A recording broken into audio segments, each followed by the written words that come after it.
The communication and the outreach has not been micro-targeted or directed to them in any kind of sincere way. It's information overload. Almost every day, all three levels of government are taking to the airways, talking new numbers, new rules, and new science. Concerns are being raised over how this fluid information is being properly translated and communicated to diverse communities. Communications around COVID-19, how do we mitigate against it? What should we be doing? The guidelines have been confusing, sometimes contradicting, not entirely clear.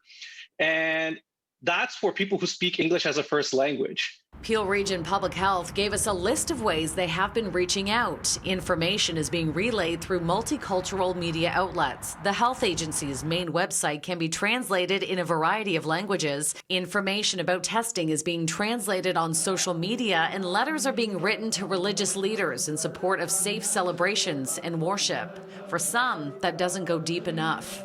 You actually have to get out into the community, into the grassroots, actually engage folks where they are. That's where Nithan Shawn comes in. He's the CEO of the Tamil Canadian Centre for Civic Action, an organization that focuses on community outreach, filling the gaps in government communication. Not just information about public health guidelines, but also information about what kind of resources are available, whether it be government grants, small business support, food security support, and so on. While Tamil Civic Action was given a small federal grant through the United Way at the start of the pandemic, Nithan says it's only a sliver of what's needed, and most grassroots organizations are on their own.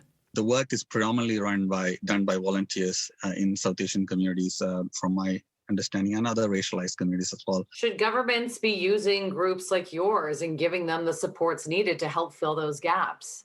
Because the pandemic has disproportionately impacted racialized communities, the outreach mechanisms need to be disproportionately funded and resourced, and we don't see that happening. And so there could be more done.